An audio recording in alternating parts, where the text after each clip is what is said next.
Hello everybody, welcome back to Runcation vlog number 2. I'm Ashley and this is 50 States My Way.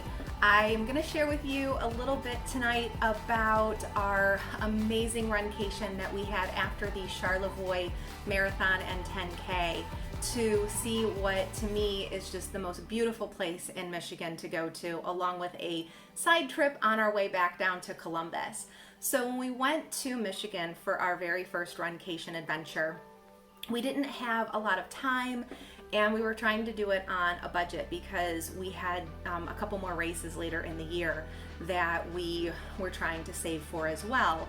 So we started looking at what was near Petoskey and Charlevoix and how we could best enjoy the state of Michigan. And when I saw that Charlevoix and Petoskey was only about an hour from St. Ignace, the Mackinac Bridge and Mackinac Island, I was sold. I was so excited because Mackinac Island was one of the bucket list places that I had for myself. It's literally an island that is frozen in time. You can't drive on it, no cars, and it's just super duper cute and truly an amazing place to go to if you have never been. It's in the upper part of the state, right by the Upper Peninsula, and how you get there is you can either take a ferry from Mackinac City or St. Ignace. Now we chose to take the ferry out of St. Ignace because what we wanted to do was we wanted to go across the 5th largest suspension bridge, the Mighty Mac, or the Mackinac Bridge. Great adventure. We held our breath for probably 5 miles because the suspension bridge moves with the wind, and we were super nervous because Ryan and I are both a little bit afraid of heights, but it was beautiful, a clear day, and just blue water, just absolutely gorgeous. So we wanted to make sure that we got on the ferry as early as possible so we could have the most amount of time to explore Mackinac Island. So we took I think it was a 10 a.m. ferry, and the ferry link and all of the other places that I'm going to talk about briefly, and then you'll see pictures of in a little bit, I'm going to link down in the description below so that it'll help you guys plan your Michigan runcation or just vacation that you might have, and you can share in our adventures that way. Leave some comments below also to tell us if you went to Mackinac Island or if you've gone to the other city that we stopped at, Frankenmuth, or some of the other great things to see in Michigan. I hear Traverse City is beautiful. We didn't hit up Traverse City, but I hear that's another place to really check out. So we got to St. Ignace at about 9:30 in the morning and took one of the early ferries that was specific to journeying underneath the Mighty Mac. So it wasn't any additional money to the ferry ticket, but it did add about 25 minutes to the journey from St. Ignace to Mackinac Island, which I loved because it felt like a little bit of a tour, and it got us to go right underneath the Mackinac Bridge. So we just went over the bridge and now we were going under it. So that was a super awesome adventure. When we got over to Mackinac Island, we got to see again that place frozen in time, a city and island frozen in time with no cars. Modes of transportation are bikes, horses, and carriages that are horse-drawn. So you really get a chance to see what it would have been like before cars and have that less pollution and just really enjoy the beauty that is mostly a state park. So what we did, we rented a bike for the entire day that we were on the island, and we weren't planning to do this originally, but never one to skip a challenge after a race and to stretch out some of those post-run muscles. Ryan and I decided to bike the entire perimeter of the island, and we actually got a magnet to celebrate that. So Mackinac Island, or Mackinac Island, right around the entire perimeter is 8.2 miles, and that's what we biked. We stopped along the way to Arch Rock and to some of the other rock features, walked along the beach, and then took a little side trip up to the Grand Hotel. So for those movie buffs out there, the Grand Hotel is featured in the movie with Cary Grant, Somewhere in Time. And it is absolutely beautiful. Has the world's longest wraparound porch, and just some great restaurants, beautiful gardens, and amazing grounds. It is quite expensive, to stay at the Grand Hotel. And you also need to pay a $10 per person admission fee to go inside the hotel or onto the porch. So we didn't do that. We just stopped into their little ice cream parlor, had a quick ice cream, and then went back downtown and had a pretty heavy, awesome lunch at Millie's before getting back on the ferry and journeying south. So we did a lot in a couple hours, and we left Mackinac probably somewhere in the vicinity of, or St. Ignace I should say, somewhere around 4 o'clock I feel like, because from St. Ignace to where we ended up was about 2.5 hours. We knew we weren't going to go all the way back down to Columbus, that was going to be too far and too long of a drive. So we decided to rekindle a vacation that we had taken in 2012 to an amazing little town in Michigan called Frankenmuth. It's Little Germany. So if you've never been to Frankenmuth, you have to go because it is super cute, great vibe, love the German feel, the German food, and just all of the things to do and explore. We didn't have a lot of time when we went to Frankenmuth this time. It was more of a stopover. We stayed again at the Drury Inn, and one of the things that Ryan and I really wanted to do that we did last time but we didn't finish was to do the gnome hunt.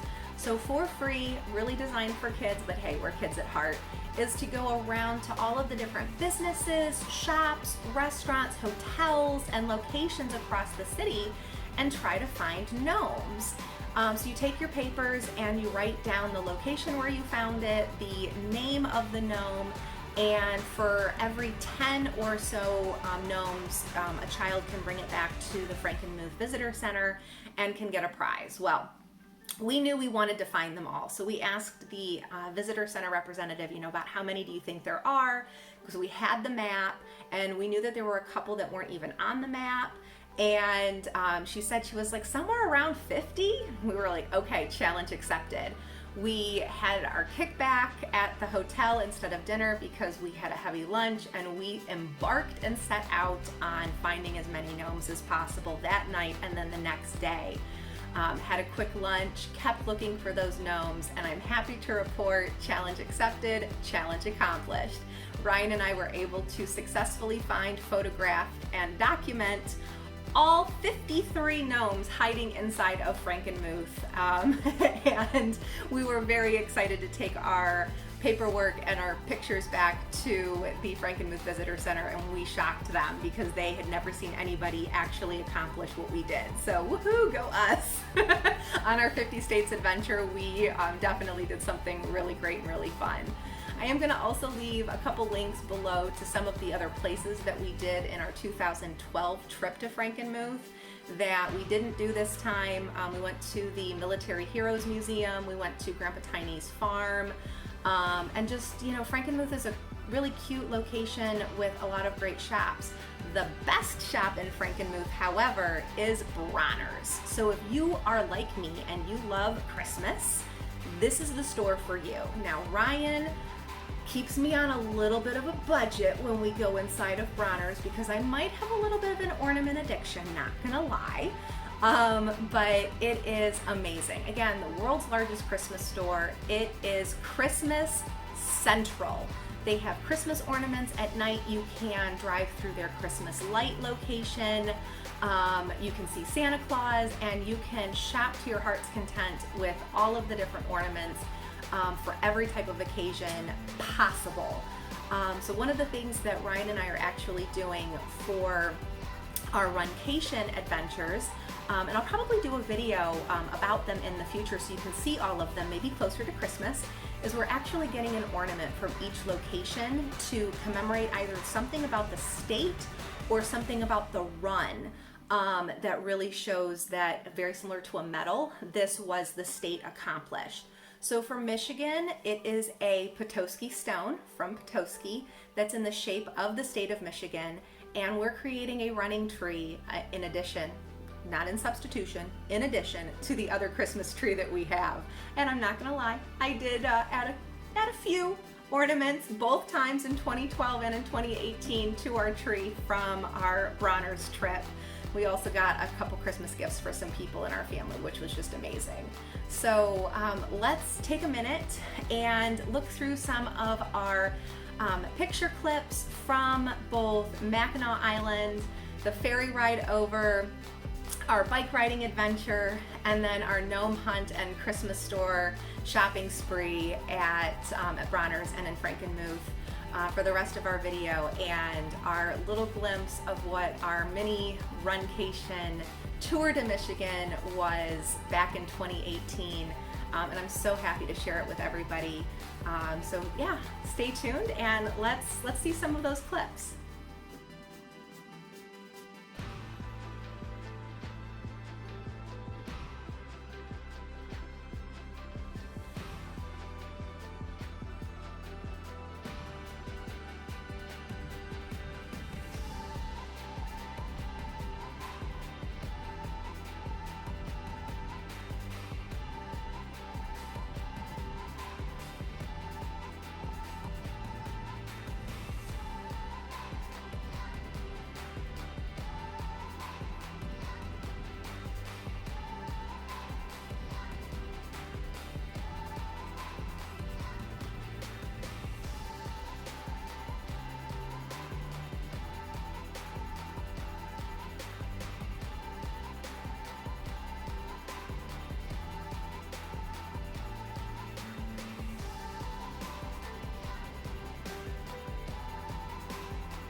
So I really hope you enjoyed looking at some of our pictures and sharing in our Michigan adventure. Hit that subscribe button, give us a like, and comment down below on some of the things that you've done in Michigan. Have you been to Mackinac Island? Have you been to St. Ignace? Did you go over to Charlevoix and Petoskey?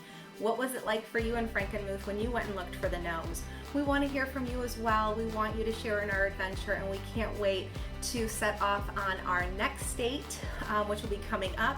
But in the meantime, we'll get started on our next video to the state that we did for number 3, which was New York. So subscribe, hit that like button, and journey with us one race at a time in each of the 50 states with me and my husband Ryan. We love to share with you 50 states my way.